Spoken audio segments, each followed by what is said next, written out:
All right, this is the follow up, and we are following up today on a live video. Actually, one of my very first live videos on George's Space Chat, which was entitled The Day Gig. My guest today on the follow up is the mighty Ulysses Owens Jr. Ulysses, thank you so much for making yourself available, and welcome to the follow up. It is my honor, man. You are the cat for me, Oh, man. Thank you. Seriously, man. I'm not thank you. just saying that. Dude, you're gonna make me blush, and then my glasses fog up, and this is You one terrible. of the baddest in New York City and the world, man. Seriously. Awesome. Well, I mean, interview's over. It's all. You're like cut. We're good. Right.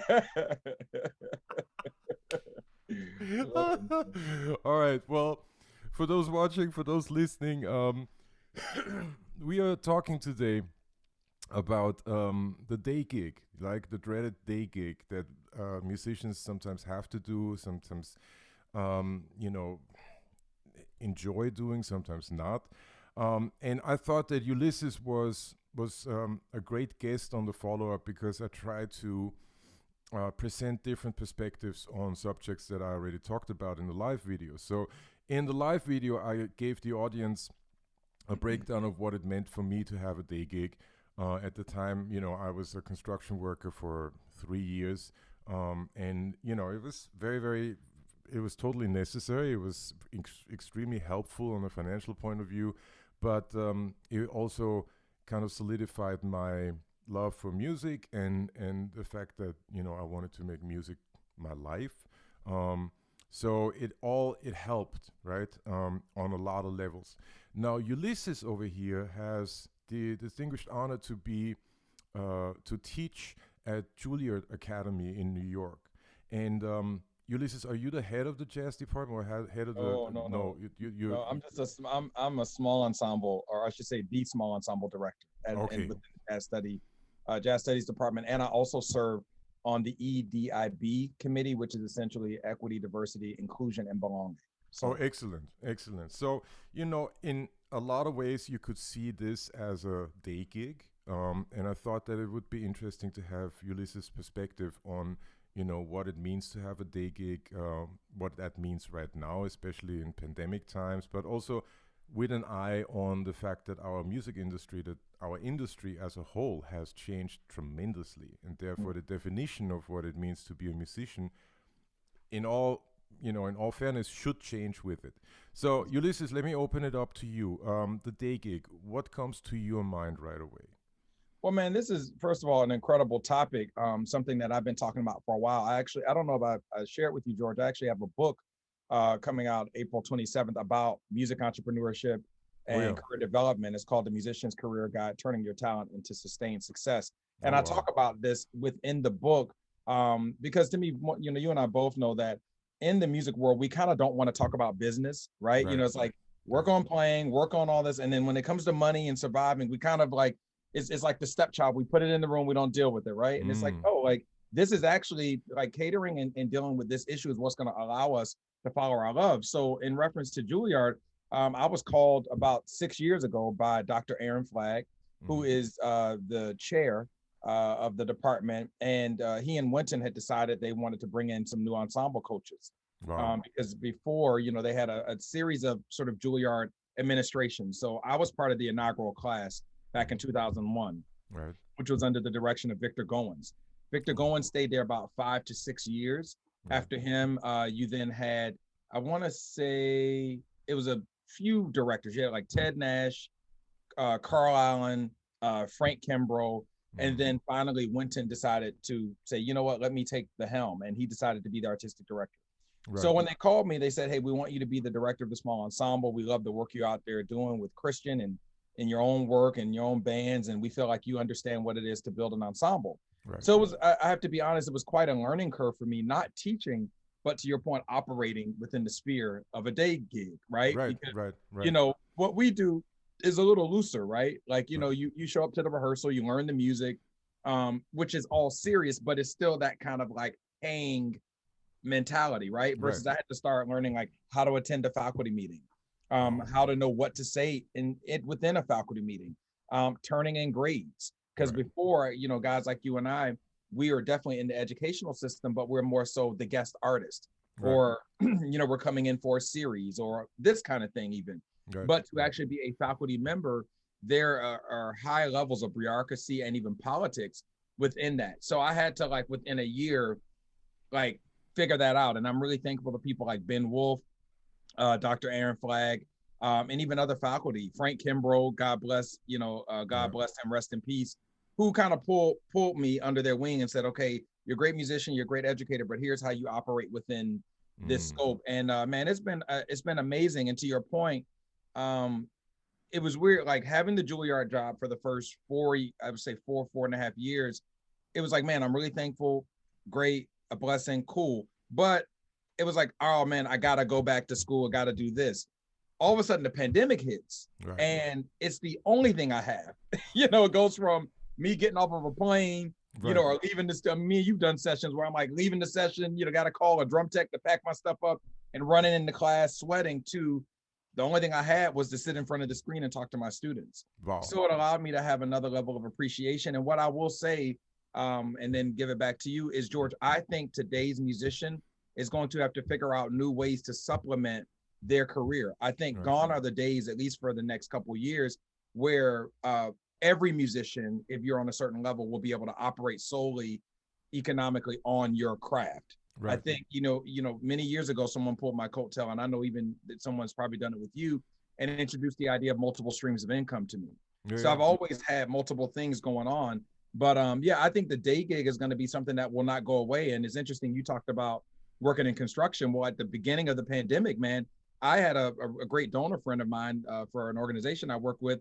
He owns a gardening company. And man, I didn't have any bread coming in. So I went and worked in a warehouse for 3 months, Right. like Yeah. loading, 30,000 pounds of rocks every day, Yeah. Yeah. you Yeah. know, Yeah. Yeah. but Yeah. I Yeah. paid my rent and I kept my bills together. Yeah. So Yeah. I think Of the course. idea, I'll just say, sort of in the closing of this aspect of my point, is I think this idea of you are a great musician, so that should be enough, should sort of be abandoned. If not, if you're fortunate, like you're a smart business guy and smart with money, if you're fortunate to have certain things together financially and you don't have to go back to that, then great. But I know very few musicians are there. And even Yeah. those of us that are quote unquote successful, we still are sort of work for hire.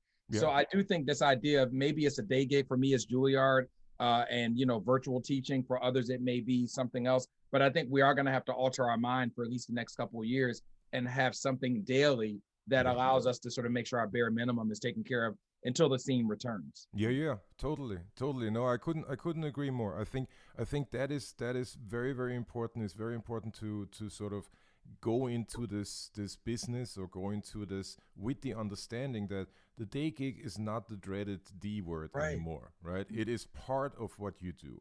Right. And it's interesting that we're talking today, because again, like, you have the Juilliard connection, you have the Juilliard day gig, as such.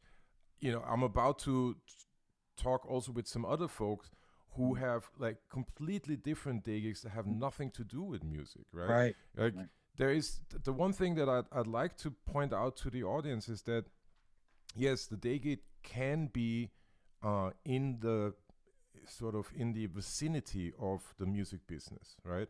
But it doesn't have to be, right? Mhm. It can also be something completely different. And the interesting thing that I find is that, so far in the conversation about possible, second streams of income or whatever, what has been overlooked, so to speak, is that we are all multifaceted beings, right? Absolutely. We have like, Absolutely. or at least we should have a lot of interests, right? Right. Right. So the interesting thing is that if you work on one thing, that influences your music, Mhm. right? And this might be something that you can talk about as well, Yeah. because especially like with small ensemble Yeah. direction and all of that, right? Yeah. You get to be in a situation that you otherwise would not be in as a drummer. Absolutely. Absolutely. So if I take that as a template, so to speak, and put that like on construction, let's just say, because that's, Right. Right. I've done that. Right. As a construction worker, you deal with, problem solving Yep. and finding creative ways out of, a situation, and perhaps Yeah. and then of course like communicating needs and all of that. Yeah. But finding creative ways out of situations that otherwise you would not be in. And that, I know for myself, Yeah. influenced how I approached music. Yeah. I mean, that was deep. Yeah. Yeah. I mean, So oh, sorry. Go ahead. Drew. no, no, go ahead, go ahead. I was going to say, that's something, I wanted to bring up two things. You're touching on so many great things. I'll start with the latter point of how being a musician teaches you how to do a lot of things, right? I'll speak about being a drummer. Being a Right, drummer means that you physically are a multitasker, right? right, So right. you have to be able to do one thing with the right, then the left, then the feet, then, understand everybody's music, then be an orchestrator. So to be a really great drummer, you have to really understand and to some degree master 10 to 12 things simultaneously. That's true. And so I understood that many years ago, which is why people always say to me now, well, how do you run a nonprofit, then you're at Juilliard, then you got your career, and then you got this, and I see you open that. It's like, well, that's what I do every day on the kit, Oh because wow.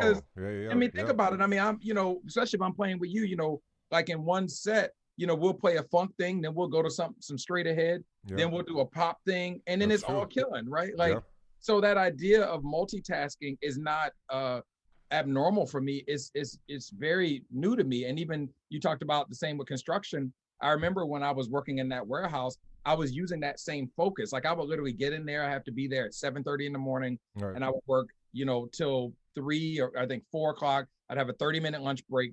But there was this focus. And I remember Mm. all the guys that I was working with, they're like, yo, man, I heard you got a Grammy or something. I heard you a drummer or something like that. What you doing in here shoveling rocks? I said, man, it's a gig.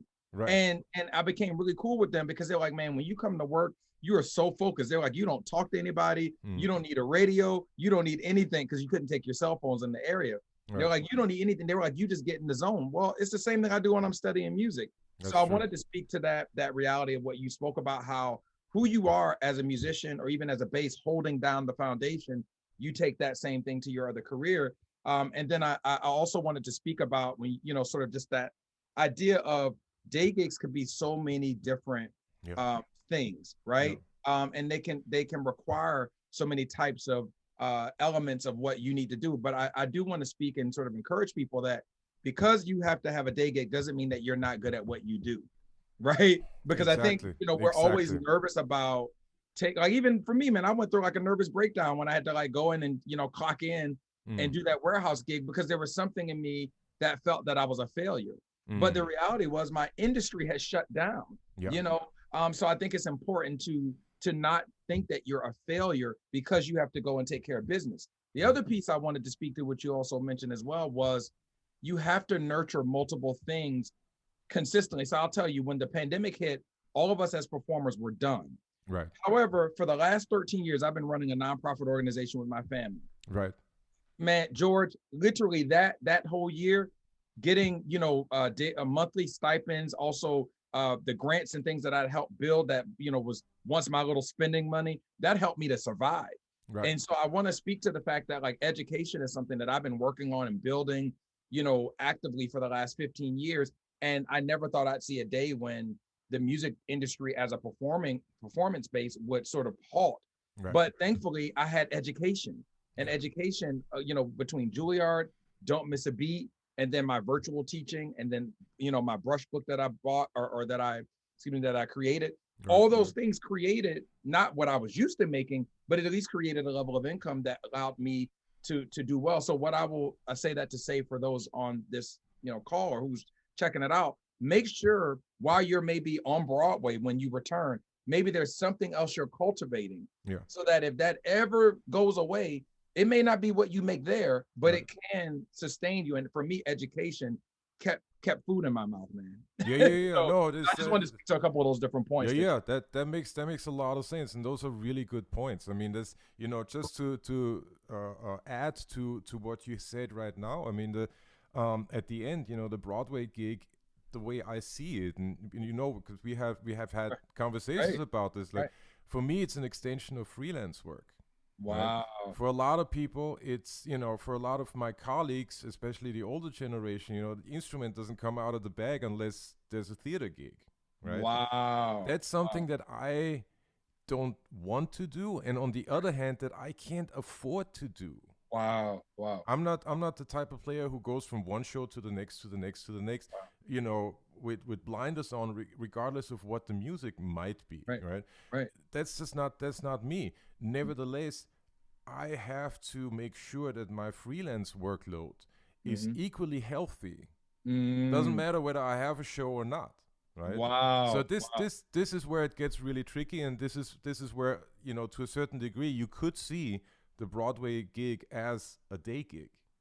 You see what I'm saying? Wow. So Yeah, no, it's true. And I will say every time I called you, I used to always be nervous about calling you for gigs, you know, yeah, contracting you for different things because I'm like, oh well, I know he has like yeah, this gig. And you would always say to me, no, man, I'll do it. Like yeah, I'll figure it out, you know, because I guess that was you saying I need to keep these other relationships, yeah. you know. Yeah. So No, wow. that's what that really what's, you know, as you said, like that keeps the bills paid, that keeps Wow. the food on the table, and all of Right, that, right? right, The right. freelance life is what all of this here is about, and seeing it as such, you see the Broadway gig or any type of theater gig, because it, you know, it doesn't have to be Broadway. It could be off Broadway. It could be regional. It could be Right. whatever, right? You see that as an extension of your freelance work, right? Wow. That's just, you know, that's how That's I great, see it, man. and that is, you know, that's definitely a generational shift, as I said, because, Hmm. you Hmm. know, people in my age group, you know, think about this differently than, say, you know, 10 to 20 years Hmm. older. That's like, you know, Right. there's a difference. Yeah, and even I'll tell you, you know, I used to get flack. I won't tell you from who, Mm, but I used to get flack from a lot of, you know, the old heads in the jazz world who were right, like, "Yo, man, you need to stop, you know, worried about trying to be an entrepreneur and all this other fancy stuff. You need to just play, you know, just play the mm, drums, right, you know." And I'm like, well, because to your point, I started kind of seeing the writing on the wall. right. Because remember, I moved to New York in 2001, Oh and yeah. you know, in August, where 3 weeks later, September 11th happened, Oh right? yeah. So the New York that I came to was the New York for 3 weeks, and Right, then it was no longer the golden age of working and touring and making a whole lot of money. right, So my idea has always been, okay, this thing is not what, you know, things ain't what they used to be. And right, then a year later, the iPod was invented, and you know, we were no longer making money off of CDs. So I basically came to New York as the industry that had been established for 40 to 50 years was crumbling, right. and it's continued to crumble and redefine itself literally Yeah. every other week. So, you know, I remember getting flack from those Mm, guys, you know, that were very much like, for you as Broadway, like I only do this show or I only go from show to show. right, My guys were like, yo, you either are focusing on playing the drums so that you can be in the club, so that you could be on the road, so that you can make record dates, and you just wait on the phone to ring and do as many record dates as whatever, and then maybe one day you get inducted in the NEA, and then you know that's that. And I'm just like, it's like, there's got to be more to life than that. And I grew up, you know, in a household of business people. My mother, you know, ran a large division of Merrill Lynch for many years in corporate, you know, finance. So, right, you know, she would take me to these company picnics, and I would meet all these business guys. And though they love my art, I understood there was this whole other world. And right, it was interesting because that world was easy for me. Like there was right. something about it that was very much like in tandem with how I thought. So I always say to people, I'm a jazz musician, but I don't really act like one. Yeah. You know, because I would like in one mind, like I'm corporate entrepreneur, you know, like you know, should be like, you know, working at Microsoft or something. But then I also have this deep love and this affinity for music. Right, And what I started doing was not being ashamed of that. right. And I started embracing that. And now as a result, some of those same guys are like, yo, man, so I hear you got, man, you got a bunch of stuff going. Can I rap with you, man? I'm trying to figure out something too.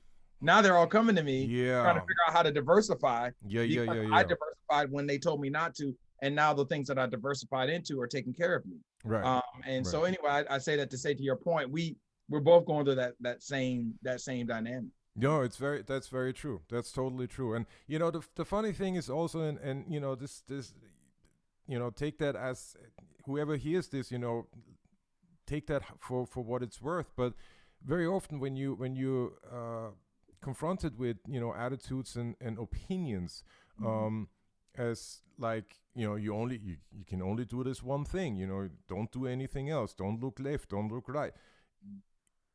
Do ask the question, and you know, without any bad intention, without being facetious, but do ask the question, okay, well, how do you bills get paid? I mean, you know what I mean? I wish I could take that clip you just did, George, and make that a meme. But it's true because nobody wants to talk about that. Yeah. How do your bills get paid? You know? Like especially in New York City, man. Like you live in a you live in a brownstone. Right. Like how do you afford like if the boiler goes out? How do you Yeah. like I'm sure you've had all kind of stuff Yeah. happen to you. Or you just told me, I'm not putting your stuff out there, but you have a studio and some other workstation areas in your home. Yeah. How did you buy that equipment? Yeah. Did you buy it on? I mean, we're not having these conversations, Right. or you see people doing that, Right. and you're like, well, how is it actually happening? Yeah. I mean, it very much comes back to the point that you made in the beginning, right? That as musicians, we are sort of, on the one hand, we are told we shouldn't really talk about business. On the other hand, we don't want to talk about the business because, that might get a little embarrassing, depending on who we owe favors or what we owe to whom, and all of that stuff. It might get, really uncomfortable realizing that, oh, well, actually, this is, kind of my hobby because I'm a stay-at-home dad or whatever, right? So, there's with the day gig, with the realization of the necessity of a day gig, comes a certain amount of honesty, right? It comes a certain amount of understanding where you are, Wow. and that is something that perhaps as musicians, sometimes can be a bit overwhelming, right? Because we are, surrounded by, our peers or surrounded by, our elders who, are all somewhere else and, in high esteem and whatnot. And for us, it's like, well, damn, I got this cucumber over here. That's like dinner. Right. That's that's it. I got a pickle and sorry. you Right. know. So with realizing that the day gig is now a necessity and that it helps provide financial support to what you want to do, comes this particular type of honesty that needs to be had with yourself first of all, right? And that is something that's kind of difficult for a lot of people to get into, right? I mean, we're also like, in all reality, we're also coming out of schooling and we're also coming out of situations where that's reality is perhaps the last thing that we want to think about. Like we want to be out there, we want to make ways, put art out there, put music out there, put a product out there. Let's put it this way, because not always typified as one thing or another. Right. So very, very interesting. Very, it's a deep subject somehow. I would, and I do want to ask you as sort of a last point. The idea, like, we don't necessarily see our esteemed elders or our peers or whoever we look up to, right? We don't necessarily see them. We sort of have blinders on, right? We like to see them as the stars, like as the esteemed elders, the esteemed peers, as people we look up to. But very rarely do we take a look and say, well, wait a second, that decision-making process, has various roots or various bases, right? Yeah. Why do you think that is? Or what, like, is there something that we can sort of unlock to, or perhaps look at it from a different angle to help us, move forward? Yeah. So I'll answer that with a couple different points. Man, that's such a. I know it's a hard topic. So I'll tell you. Something happened to me many years ago. I was at Juilliard, and they invited us to go to this festival called the Victoria Jazz Festival in Vitoria, Spain. Right. And I'm not going to tell you who it was, but I had a chance to hang out with the elder statesmen. Right. They're no longer here. Right. But I had a chance to hang out with them, and I remember sitting with them at the bar, and here they were, like over 70. Right. And they were like, yeah, I got a gig tonight. I'm going to have a nice dinner, get some sleep. And then I'm going to fly back to New York tomorrow. And then I'm going back to Italy. And I mean, like, they were literally like, and they were doing it because they had to do it. Right. And I remember saying to myself then, I was like 22, 23. I was like, I don't I don't want that. Like if Mm. I'm touring, like I want at that age, I want my family with me, and like we're looking at it as an adventure. Then Mm. the other set of stories I want to share. So that was sort of point one. Is there was a good friend of mine, Antonio Chaco, who told the story. He said you had, and this you'll like this, is two bass players. He Mm. said there's two bass players. Both were on a bunch of records. Both were incredibly talented. He said one died, didn't have much money. The other one died on a golf course being rich. Mm. And one bass player is John Orr. The other one is Ray Brown. Yeah. And he told me that when I was in college. And I remember saying both were incredible, incredible musicians. Right. You can probably go more into depth about, the difference of their musicianship. But when I look at the kind of life I want to have, and that's no disrespect to John Orr and Yeah. whatever life he had, Yeah. but I would rather spend, if that day is coming for me, I would rather be in Hawaii on a golf course taking a nap, getting ready to go play a gig because I love to play. Right. And my wife is at home in a Right. big, beautiful house in Beverly, in Beverly Hills or, California. Yeah. And I'm deciding what I want to do. And really what we're talking about, George, is really being the master of your own terrain and your Yeah. domain. Yeah. And so those are the things that I saw, and even other things that I can't even disclose with other experiences that I have, that I was like, I don't want that. Like, Right. I think this is like, this part of it is great, but I don't want that. So Right. because I don't want that, I'm going to make some decisions today so that I don't know how I'm going to end up, but I do think if I make certain decisions that I know they didn't make, I'll definitely end up better. So I think to the point, my mother and father always said to me, I want you to be better than what we were. And I want you to have more than what we had. And so I think, in closing for me, that's the conversation I think our generation should have with our elders is, we're thankful for you. We appreciate you. However, we should have more. We should have and achieve more because they laid the foundation for us. And we shouldn't have to make the same mistakes that they did. So to your point, I do think we need to learn from our elders, but we should try to actively become more, just like we hope that our children and whoever comes after us accomplishes and does more than us. Oh yeah. Yeah. That's that exactly. That sums it up perfectly. Well, listen, Ulysses, thank you so much for being here today. I really, really appreciate your time, your availability. Everything about you, awesome. We're overdue for a couple cigars. Yes. And like 2 or 3 bottles of rum. I'm bringing, and we got that thing coming up. I'm bringing stuff for you. I didn't know you. Yeah, I didn't know you smoke cigars. Oh yeah. Oh wow, definitely. okay, I got you. Yeah, Great. yeah. This so we can definitely Good. we can go. Good. And I got a spot in Brooklyn for us too. Oh, awesome. Yeah. Like there's one right around the corner. Are you near Brooklyn Blue Smoke? No. I'm on Prospect Lefferts Gardens. So Okay. there's Santana Cigars. I didn't know about that. On No Strand. They've always been there. They're like Really? Yeah, they're like one of the Brooklyn stops. Yeah. Okay, cool. So yeah, because I'm in Emmons Park, so we'll hook it up. Awesome. Well, listen, Ulysses Owens Jr., thank you so much for being here today. Stay safe, stay sane, and I'll see you in a couple weeks or something. Yeah, man, I'm excited. Thank you so much, George. Awesome.